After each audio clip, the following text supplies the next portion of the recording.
Seperti tema kita pada kesempatan ini adalah tentang kematian. Saudara-saudara, kita rata-rata tahu tentang kematian. Sehingga ketika tema ini disampaikan, saya merasa semua orang kan tahu kematian. Siapa di antara Anda yang belum tahu tentang kematian? Sudah tahu? Sudah tahu kan?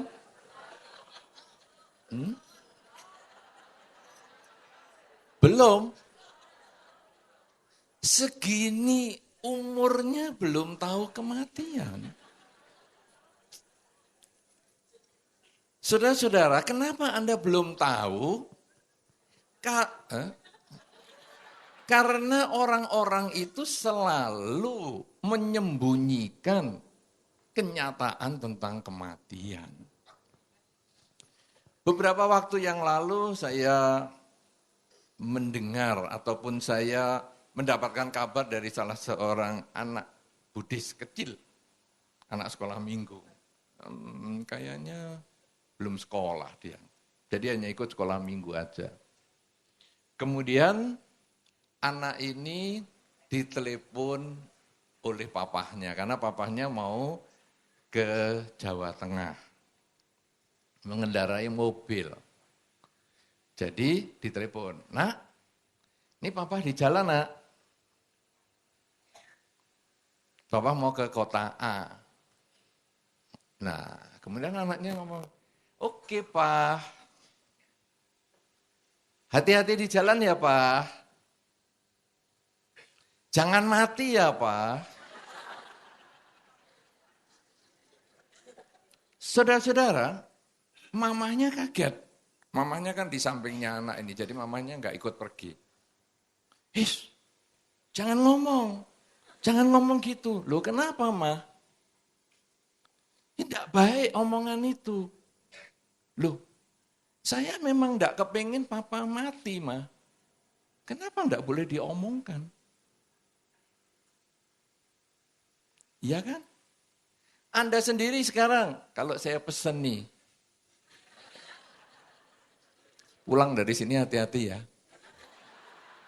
Jangan mati. Kira-kira apa perasaan Anda? Galau. Ini yang ngomong bantainya nih soalnya. Bahaya ini. Bahkan saya pun sering, saudara, dikasih pesan semacam itu. Saya naik di mobil, atau waktu saya mau jalan ke mobil, kemudian saya naik mobil, itu masih ada orang pesan sama saya, "Bante, hati-hati loh." Loh ini sudah duduk di mobil baik-baik, hati-hati bagian mana? Mestinya kamu ngomonglah sama sopirnya dong. Saya kan nggak nyetir. Masih ngomong hati-hati lagi. Nah, tapi ya itulah. Cuman belakangnya itu tidak mengatakan, "Hati-hati loh Bante, kalau mati." Belum ada yang berani ngomong gitu. Tapi setelah ini Anda silakan, ngomong itu enggak problem. Kenapa saudara? Nah inilah yang membuat orang itu tidak tahu tentang kematian. Karena mereka selalu ditutup-tutupi kematian itu. Tidak gampang ngomongkan kematian. Beberapa orang di kalangan kita mengatakan, tidak boleh ngomong mati-mati. Kan kalau kita ulang tahun kan sering juga dikatakan, "Selamat ulang tahun, hidupmu sudah bertambah, jatah hidupmu juga sudah berkurang. Semoga selalu berbahagia." Silakan mendoakan begitu. Lain kali kan tidak akan diberi kesempatan mengucapkan ulang tahun lagi. Bahkan saudara-saudara, saya pernah berkunjung ke rumah duka. Rumah duka, keluarga yang meninggal itu rasanya nangisnya kencang sekali. Sampai saya mau ngomong aja susah. Saya baru, "Saudara-saudara, wah, malam ini setelah kita membacakan parita, kita akan bahwa mendiang adalah saya sampai merasa, wah ini gimana ya caranya. Kemudian saya mengatakan, saudara-saudara, memang ditinggal orang yang kita cintai itu memang menyedihkan. Sehingga kita kadang-kadang menangis dengan keras. Tetapi ketika yang menangis itu ditanya mau ikut, biasanya tidak akan memberikan tanggapan. Sehingga menangisnya itu kadang lalu kita pertanyakan, apa gunanya menangis? Karena ketika menangis dengan keras dan mendiang itu buka mata, itu pun keluarga juga lari berantakan semua. Jadi apa gunanya menangis? Begitu saya menyelesaikan kata-kata itu, semua menangisnya berhenti. Dan saya ceramah dengan lancar sekali. Dan akhirnya tidak pernah diundang lagi.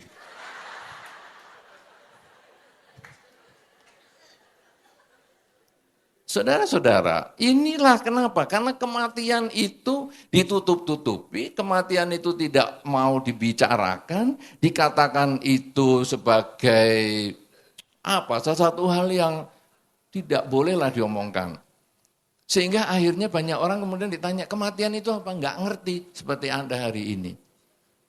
Jadi sebaiknya saya jelaskan apa enggak? Karena percuma, atau nanti Anda juga, jangan ngomong mati-mati. Ngomong yang hidup-hidup saja. Nah, dulu pernah ada orang bertanya, kita ini hidup ini untuk apa ya? Kan kalau mau ngomong mati, itu kan kita harus tahu hidup toh. Hidup ini untuk apa? Saudara-saudara, kalau Anda nggak tahu mati, saya tanya ulang ya. Anda tahu mati enggak? Tahu? Tadi Anda ngomongnya enggak tahu, sekarang setelah mau saya jelaskan ngomong tahu. Nah kalau Anda sudah tahu untuk apa saya jelaskan? Tahu enggak? Enggak. Nah, enggak tahu toh mati? Kalau hidup tahu enggak? Tahu. Apa?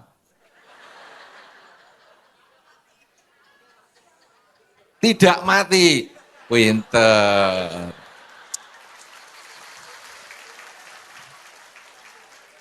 Berarti Anda tahu mati. Tidak hidup. Saudara-saudara, ada orang lalu ngomong, kita mati ini susah ya, kita ngomongkan ya. Tapi kita sekarang, kalau kita mau tanya tentang hidup ini apa? Kenapa? Apa tujuan hidup?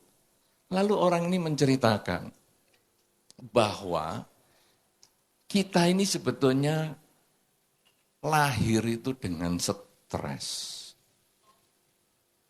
Kita ini stres waktu lahir. Maksudnya apa? Nah itu dia. Kita itu waktu di dalam kandungan, kata orangnya kita waktu di dalam kandungan, saya sebetulnya agak mikir, masa kamu ingat ya di dalam kandungan? Tapi oke lah, kita ikuti ceritanya dia tadi. Kita itu waktu di dalam kandungan, suasananya hangat, tenang, dan penuh kasih sayang. Karena ibu kan biasanya yang pernah hamil, ibu-ibu yang pernah hamil, biasanya ngelus-ngelus parutnya, tiap hari disayang-sayang, mulai dari 2 bulan, 3 bulan, dan seterusnya. Begitu ibu-ibu? Ya, nah, kalau bapak-bapak juga biasanya gitu. Cuma hamilnya bapak-bapak belasan tahun nggak lahir, dilus-lus.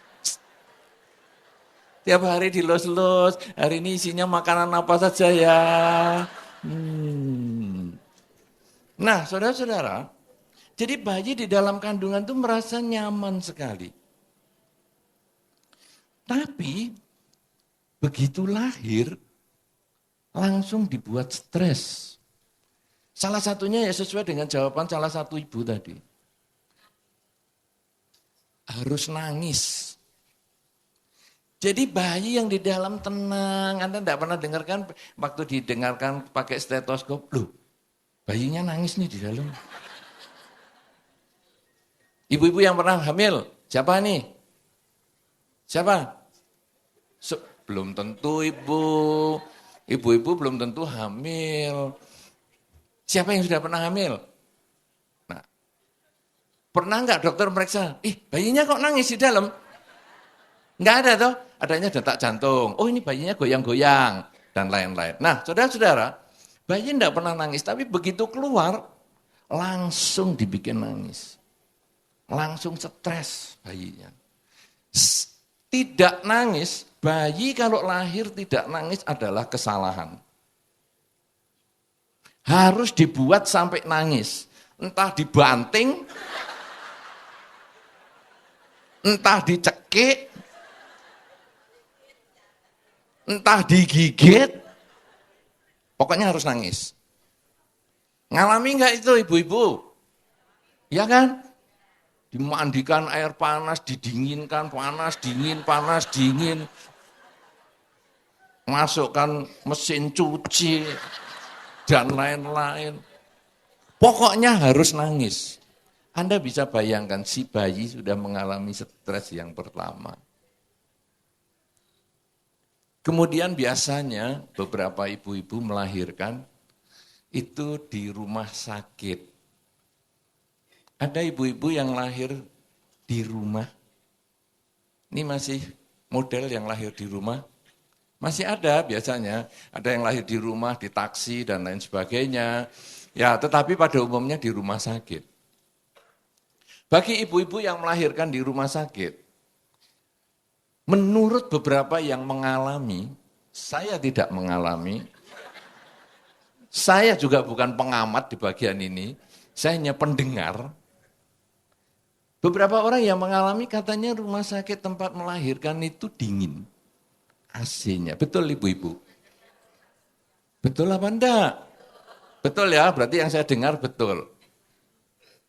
Nah, jadi Anda bisa bayangkan, bayi yang di dalam kandungan dengan suhu tubuh, langsung keluar, dingin, menggigil. Kemudian, bayi yang lahir ini belum lahir saja sudah diteriakin. Iya, sudah kelihatan. Hidungnya, ya kelihatan hidungnya. Ya sekarang kupingnya. Ya sekarang bibirnya. Nah sekarang baru komplit kepalanya. Dan seterusnya, dan seterusnya. Jadi belum keluar.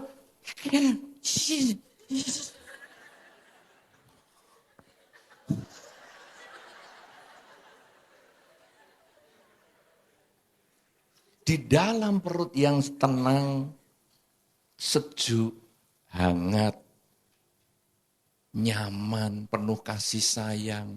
Begitu keluar, teriakan-teriakan, ingin harus nangis, tidak mau nangis, pukuli, sampai nangis.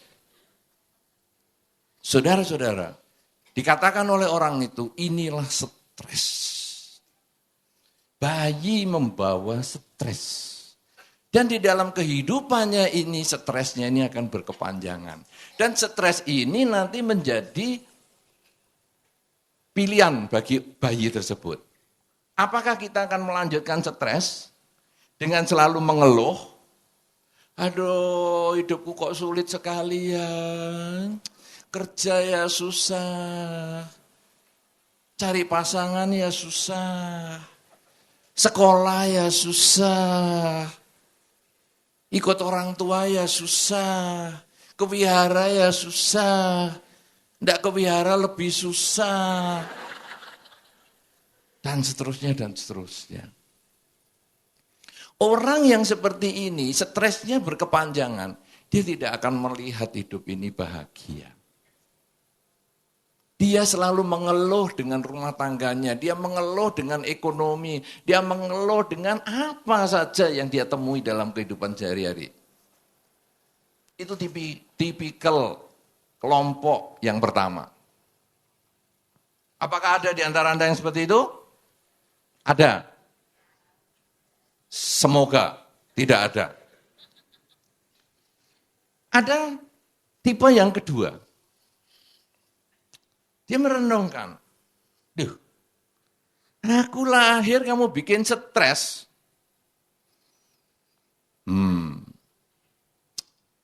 Saya harus balas dendam. Saya dulu bayi dibully. Saya bayi dibully. Dikebuki biar nangis. Dicubit. Dibikin dingin sekali. Diangetin. Pokoknya aku disakiti. Sampai aku menangis. Oke. Kalau begitu. Saya hidup untuk membalas dendam. Saya akan hidup untuk membalas dendam. Sehingga ketika nanti saya meninggal, kamu yang menangis. Kamu yang stres. Saya yang bahagia. Dulu saya nangis, kamu ngakak-ngakak. Kamu ketawa. Saya diam aja, kamu yang nangis. Kan gitu toh. Kalau bayinya diam aja, ditepuk itu tetap diam. Yang stres kan lingkungannya, dokternya ikut stres. Ya kan? Tapi begitu bayinya nangis, semua ketawa dan tepuk tangan. Aku akan balas dendam hal itu. Yaitu, ketika saya meninggal, saya ketawa, kamu yang menangis. Saudara-saudara, siapa yang punya watak seperti ini? Kalau tadi yang pertama, wataknya dilanjutkan yaitu aku stres. Rumah tanggaku tidak membahagiakan, pekerjaanku tidak membahagiakan, dan seterusnya. Siapa itu? Yang punya watak itu Anda ada di sini? Ada? Ada atau enggak ada? Anda ini kelihatannya datang tadi bawa tangan, bisa tepuk tangan. Sekarang ditanya, belum bisa jawab. Ada tidak ada yang seperti itu? Hah? Ada, ya? Jadi yang melanjutkan aku stres, hidupku penuh penderitaan, dan lain-lain. Ada? Nah, sekarang yang jenis yang kedua, hidup dengan dendam. Aku akan membuat kamu nanti nangis ketika aku meninggal. Ada enggak yang punya pilihan ini? Hah? Tidak ada. Siapa yang mengatakan tidak ada yang punya pikiran ini? 1, 2, 3, ya agak lama enggak apa-apa. Enggak saya tanya kok, 1, 2, 3, 4. Oke, siapa yang merasa hidupnya perlu membalas dendam? Masa kecil yang kurang bahagia itu?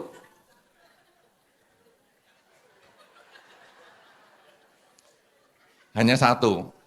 Tadi yang tunjuk jari tidak mau pakai dendam ada 20 orang. Yang pakai dendam cuma 1. Berarti sisanya itu sebetulnya kelompok 1. Ya hidupku penuh penderitaan. Saudara-saudara, orang yang hidupnya penuh penderitaan meneruskan penderitaan waktu masih bayi. Dia akan selalu menderita seumur hidup. Sampai mati pun dia tetap ditertawakan oleh lingkungannya. Jadi saudara-saudara, ketika bayi dia nangis, lingkungan tertawa. Dan ketika meninggal, dia juga, kalau dia stres terus begitu, akhirnya dia mati pun dia menangis dan lingkungannya ketawa. Karena lingkungannya ketawa dia akan mengatakan, saudara-saudara, hari ini kita berbahagia, itu di dalam batin, kita berbahagia sekali karena keluarga kita yang sebetulnya sangat penuh dengan keluh kesah ini sudah berangkat dari dunia ini. Sehingga kita bisa mengistirahatkan kuping kita, tidak mendengar keluh kesahnya dia lagi. Dia menangis di dalam kelahirannya, dia menangis di dalam kehidupannya. Lingkungannya tertawa waktu dia lahir, dan lingkungannya tertawa ketika dia meninggal. Tidak ada artinya hidupnya itu. Tipikal yang kedua, enggak balas dendam. Ya sudah, jalani aja. Jalani aja. Sampai mati jalani aja. Tak berprestasi. Yang dengan dendam, ini yang akan kita bahas hari ini. Tapi karena waktunya sudah selesai, saya harus sampai jam 5. Jadi kita cukupkan ya. Loh, saya hanya sampai jam 5 waktu saya. Hah? Cukup ya? Hah? Sampai jam 7? Dimarahi suhu nanti.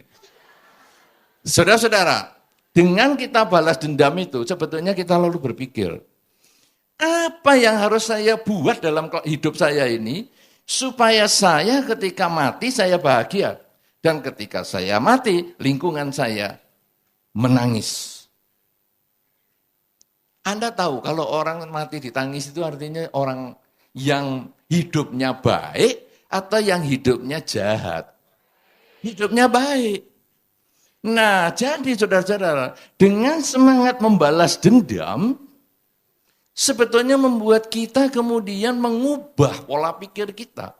Mengubah cara berbicara kita, mengubah perilaku kita untuk membuat hidup kita ini semaksimal mungkin berisi kebajikan, semaksimal mungkin memberikan manfaat untuk lingkungan, sehingga hasilnya adalah ketika kita meninggal, karena kita banyak berbuat baik, maka kelahiran kita setelah meninggal adalah di alam bahagia. Kita tertawa. Karena saya berbuat baik dengan badan saya selalu berbuat baik dengan ucapan saya selalu berbuat baik dengan pikiran saya. Maka ketika meninggal, kumpulan kebajikan saya itu akan melahirkan saya, mengkondisikan saya terlahir di alam bahagia. Sedangkan lingkungan saya, karena merasakan kebaikan saya, merasakan nasihat-nasihat saya yang bermanfaat, merasakan pikiran-pikiran saya yang positif, maka ketika saya meninggal, mereka merasa kehilangan.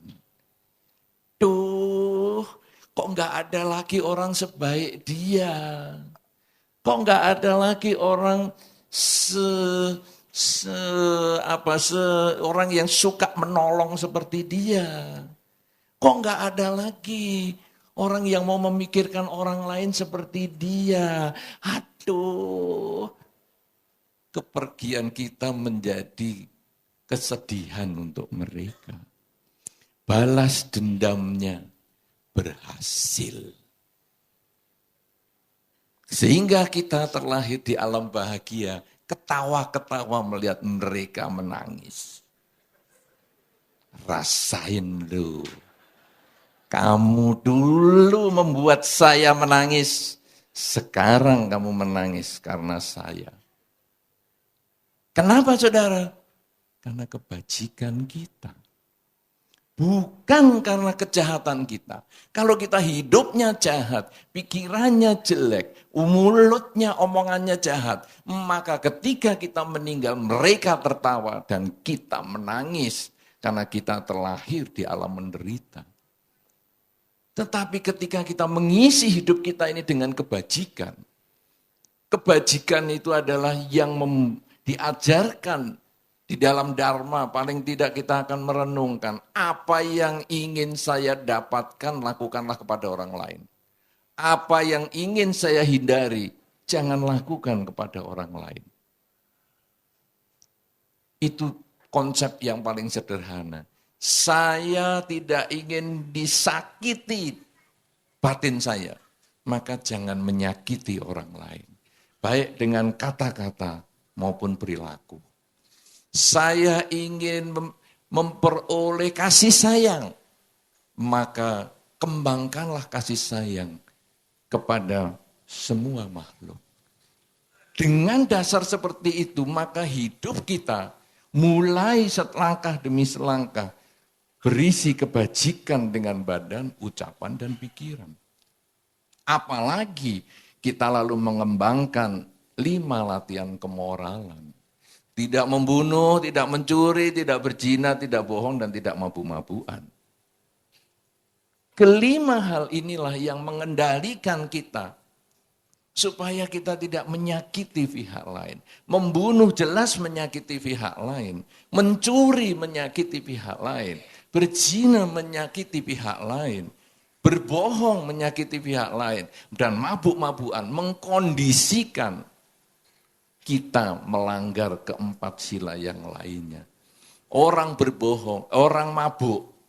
Ditanya pertama, kamu mabuk ya? Enggak. Oh mukanya sudah merah semua. Kamu mabuk? Enggak. Bohong. Kemudian kita ngomong, mabuk kamu? Enggak. Mabuk kamu? Enggak, awas kamu. Nah, terus berkelahi terus nusuk, terus jadi pembunuhan dan lain sebagainya. Nah karena itu dengan menjalankan 5 sila dengan baik, Anda sudah punya kesempatan untuk membalas dendam atas penderitaan sewaktu kita lahir. Apalagi kemudian kita mengembangkan kerelaan. Kita berbagi kasih sayang, berbagi ucapan yang manis, berbagi pola pikir yang positif. Maka itu langkah-langkah yang perlu kita lakukan untuk mencapai kebahagiaan di akhir kehidupan. Karena di dalam Dhamma disampaikan sesuai dengan benih yang ditabur, itulah buah yang akan kita panen. Kalau kita melakukan banyak kebajikan, maka buah kebajikan itu akan kembali pada diri kita dalam bentuk terlahir di alam bahagia. Oleh karena itu saudara-saudara, apakah kematian itu sesuatu yang membuat kita menderita atau berbahagia? Itu tergantung pada diri kita. Kalau kita mengisi hidup kita ini dengan kejahatan, dengan badan, dengan ucapan, dengan pikiran, maka kematian justru menjadikan penderitaan. Kematian adalah duka cita untuk kita.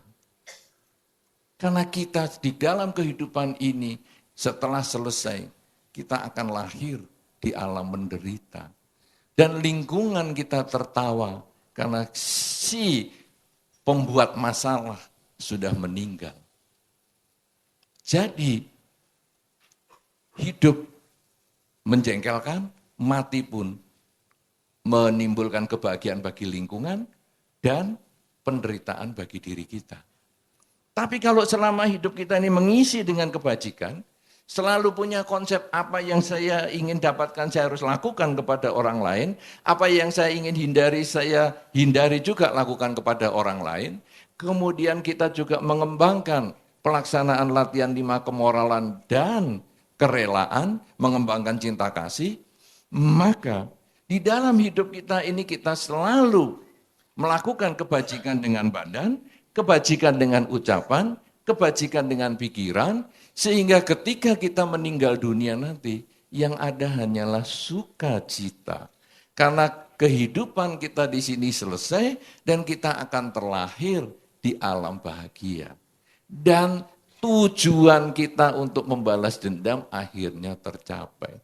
Bahwa lahir kita stres, tetapi hidup kita kembangkan dengan kebajikan, sehingga akhirnya ketika kita meninggal, kita meninggalkan kesan yang baik untuk keluarga kita, kesan yang baik untuk teman-teman kita, kesan yang baik untuk lingkungan kita, sehingga mereka mungkin akan mencontoh diri kita yang baik, sehingga mereka akhirnya bisa menjadi pelaku kebajikan di tempat masing-masing. Inilah yang menjadi dasar berduka cita atau bersuka cita menghadapi kematian. Semua ada di diri kita, pilihan itu. Kalau kita sekarang bisa mengembangkan kebajikan mulai sekarang sampai selama-lamanya dan bisa menjadi contoh untuk lingkungan kita, maka akhir kehidupan ini menjadi sukacita untuk kita dan menginspirasi mereka yang berada di sekitar kita untuk terus mengembangkan kebajikan mulai sekarang sampai selama-lamanya sampai akhir kehidupan. Inilah yang perlu saya sampaikan, semoga bermanfaat. Terima kasih. Sampai ketemu lagi dengan diskusi.